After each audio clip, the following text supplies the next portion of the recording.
काले धन के ऊपर सरकार ने सर्जिकल स्ट्राइक करी है। इसके ऊपर हमसे बात करने के लिए खास मेहमान है वित्त मंत्री अरुण जेटली। जेटली साहब, मेरा पहला सवाल आपसे ये है कि हमने ब्लैक मनी के ऊपर एक सर्जिकल स्ट्राइक तो करी है, पर ये जो हमने टाइमिंग देखा है ये शायद थोड़ा ज़्यादा अच्छा हो सकता है, क्योंकि इस वक्त शादी का सीज़न है, सोइंग का सीज़न है। तो ये तो कांग्रेस पार्टी का तर्क आप पूछ रही हैं जी। ये कौन से धर्म और सभ्यता में लिखा है कि सोइंग में या शादी में केवल ब्लैक मनी इस्तेमाल होगी? जी। आप जो काम ब्लैक मनी से कर सकते हैं वो चेक के माध्यम से भी कर सकते हैं, और इसलिए ये इसका किसी इवेंट के साथ ताल्लुक नहीं है। ये तो 6 महीने से करेंसी प्रिंटिंग चल रही थी जो रिप्लेसमेंट करेंसी है, और इसलिए इसकी गोपनीयता रखना आवश्यक था। देश में जो स्वभाव है कि ब्लैक मनी में डील करना हर व्यक्ति का फंडामेंटल राइट है।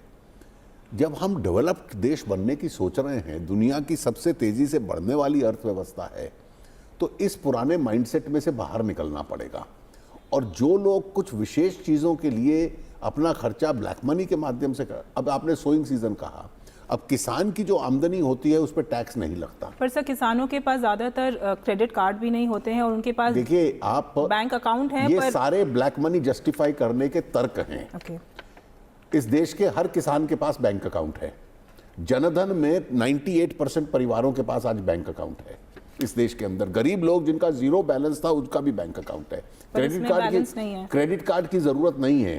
तो जो फसल का पैसा आपको मिलता है वो आप एक पोटली में बंद करके घर पे रखोगे, वहां चोरी हो जाएगा। उससे बेहतर है बैंक के अंदर रखो, टैक्स तो उस पर लगना नहीं है और इसलिए आपको ब्याज भी मिलेगा। सर, मेरा एक सवाल है कि जो जेन्युइन कस्टमर्स हैं उनका ये डर है कि उनको हैरेस करा जा रहा है, और कल भी हमने देखा इनकम टैक्स ने जगह जगह छापे मारे। किनके ऊपर मारे? जो लोग डिस्काउंट के ऊपर 1000 रुपए का नोट खरीद रहे हैं, जो नोट लीगल टेंडर रद्द होने के बाद भी कि मैं 400 रुपए में, 300 रुपए में, 1000 रुपए का, ये सरकार की कोई एक इकबाल होता है सरकार का निर्णय है, और इसलिए मैं टैक्स नहीं दूंगा। सरकार के निर्णय के बाद भी मैं डिस्काउंट पे खरीदूंगा और ब्लैक मार्केट इन चीज़ों की करूंगा, तो स्वाभाविक है कि इस पे कार्रवाई होगी। जो लोग अरबों करोड़ों रुपए कमाकर भी अब बैंक में भी अगर डालेंगे तो इनकम टैक्स के कानून से उनको मुक्ति नहीं मिलेगी। सर, चाहे जो भी ऑपोजिशन हो, चाहे राहुल गांधी हो या चिदम्बरम हो या ममता बनर्जी हो, काफ़ी सारे लोग ये कह रहे हैं कि ये एक तुगलकी फरमान है। ठीक है, आपका कहना है कि ये, देखिए, ये ईमानदारी के लिए एक फियट है, और जो लोग काले धन पर निर्भर करते थे और राजनीति में जिसको परचुएट करते रहते हैं, स्वाभाविक है ऐसे लोगों को थोड़ी सी इसकी तकलीफ होगी। पार्लियामेंट सेशन आने वाला है, उसमें ऑपोजिशन इसको एक मुद्दा बनाएगा। Is the government prepared to face the opposition? देखिए, बिल्कुल हम तैयार है, और इस पोलराइजेशन में हमारे कोई विरोधी काले धन के पक्ष में खड़े हो जाएं, ये हमको सूट करता है। आपको सूट करता है, पर सर जहाँ पे यूपी के इलेक्शंस आ रहे हैं, पंजाब में इलेक्शंस आ रहे हैं, उसमें पॉलिटिकल पार्टीज़ का ये मानना है कि ये सरकार की ये एक this is a good step by the government, जिससे उनकी बैकबोन टूटे, उनका जो काला धन है वो इलेक्शंस में कैसे यूज करेंगे। टोटल डिस्कनेक्ट है इन पॉलिटिशियंस का और आम आदमी का। जी। आम आदमी जिसको इससे तकलीफ भी हो रही है, वो स्पष्ट रूप से खड़े होकर कह रहा है मुझे लाइन में लगना पड़ रहा है, लेकिन ये देश के हित में है। सबकी प्रतिक्रिया ये आ रही है। सर, एक क्वेश्चन है जहाँ पे हम लोग एक कैशलेस इकोनॉमी की तरफ जा रहे हैं, और जो ई वॉलेट कंपनीज़ हैं उनका इसमें काफ़ी सारा फ़ायदा हो रहा है। बट द प्रॉब्लम इज़ जो ये ई वॉलेट कंपनीज़ हैं, काफ़ी सारी ये MNCs हैं, और for example Alibaba is Chinese control, और सबसे ज़्यादा फ़ायदा पेटीएम जैसी कंपनीज़ को हो रहा है। इसमें आपको किसने रोका है कि आप इंडियन में ई वॉलेट कंपनीज काफ़ी कम है। देखिए, आप किसी ने रोका नहीं है, स्वाभाविक है आएंगी। जब उबेर बाहर में आई तो ओला इंडिया के अंदर भी आ गई, तो इसलिए अपनी क्षमता भी इसमें पैदा होगी। सर, सरकार ने मॉरिशस रूट को रोका। डू यू थिंक, आप क्या बोलेंगे, ये जो surgical strike on black money जो अभी अनाउंस किया है, that is a bigger step, या मॉरिशस रूट आप बोलेंगे that was a bigger step? अलग अलग स्टेप्स हैं जी। जनधन अकाउंट खोलना वो एक स्टेप था, फॉरेन ब्लैक मनी के खिलाफ स्टेप था, IDS which is a bigger step. देखिए, ये स्टेप का प्रभाव हर आदमी की स्पेंडिंग हैबिट्स पे पड़ता है, और उसके जनजीवन की शैली बदलती है। मॉरिशस में जो पैसा राउंड ट्रिप होकर जाता था और घूमकर वापस इंडिया आता था, मॉरिशस से, साइप्रस से, सबसे ज्यादा पैसा तो वही आता था, काले धन जो बोलते हैं। देखिए, और सरकार ने कार्रवाई किया, और मुझे लगता है इस पे गौर करने की आवश्यकता है कि पुरानी सरकारें भी ये सब काम कर सकती थी। उन्होंने तो कोई एक कदम नहीं उठाया, सारे कदम क्या हम ही नहीं उठाने थे? 10 साल में मॉरिशस रूट के ऊपर काफ़ी बार बात हुई, पर इस पे कुछ हमने मॉरिशस बंद कर दिया, साइप्रस बंद कर दिया और आगे हम सिंगापुर का बंद कर रहे हैं। सर इन टर्म्स ऑफ अगर नंबर्स देखा जाए, आपने एक बड़ी इंपॉर्टेंट बात करी कि आप सिंगापुर को भी रोकेंगे। कैन यू जस्ट एलैबोरेट कि हम इसमें क्या करेंगे? देखिए, जो आपका मॉरिशस वाला एग्रीमेंट है वो सिंगापुर पे एज इट इज अप्लाई करता है। जब मॉरिशस रद्द हो गया तो भारत सरकार का सिंगापुर को ये कहना है कि उसका प्रभाव अब सिंगापुर पे भी पड़ेगा। Sir in terms of numbers, अगर सिर्फ नंबर्स में देखा जाए तो इससे जो FICN पे ज़्यादा रोक लगेगी या ब्लैक मनी पे रोक ज़्यादा लगेगी, और लगेगी तो हमने कुछ आंकड़े निकाले हैं कि तकरीबन कितना देखिए, अभी फर्क पड़ेगा। स्कीम इम्प्लीमेंट होने दीजिए, 30 दिसंबर के बाद इसका हम लोग आकलन कर पाएंगे।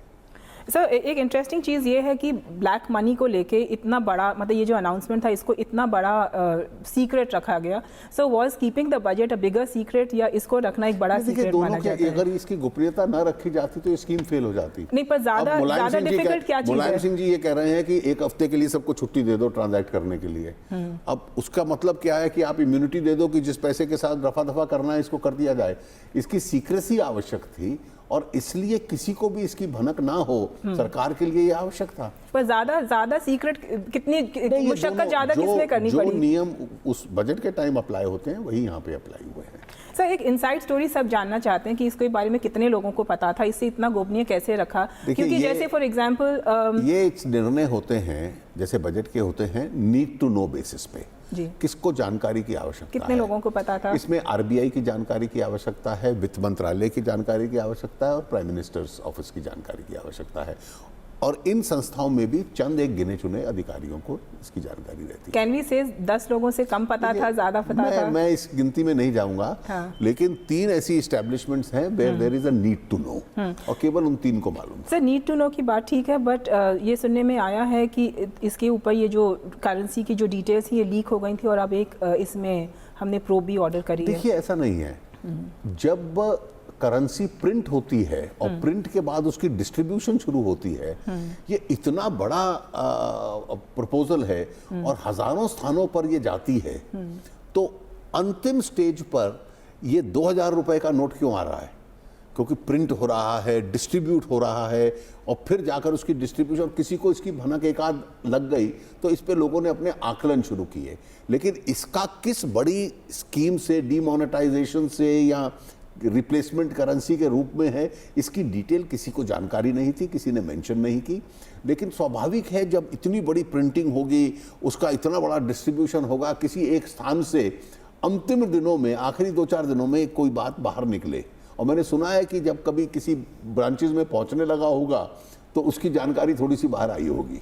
तो इसके ऊपर हम प्रोब कर रहे हैं, इसके ऊपर जांच कर रहे हैं। मैं इसमें जो भी है, मैं ये नहीं कह रहा प्रोब कर रहे हैं, लेकिन ये एक स्वाभाविक है कि कभी ना कभी किसी स्टेज पर ये क्यों हो रहा है, ये कोई लोग प्रश्न, इसका बहुत बड़ा इम्पैक्ट नहीं रहा होगा अगर लीक हुई भी तो? नहीं, इसका कोई इम्पैक्ट बहुत। अरविंद केजरीवाल का कहना है, चीफ मिनिस्टर ऑफ दिल्ली का कहना है कि ये मोदी जी ने अपने लोगों का तो पैसा ठिकाने लगा दिया और ये उसके बाद ही देखिए, वो बेबुनियाद बातें करने का उनका स्वभाव है, उनको जवाब देने की मैं आवश्यकता नहीं। मेरा एक लास्ट सवाल है अरविंद केजरीवाल से जुड़ा हुआ है, but not related to black money. This is on air pollution in Delhi sir.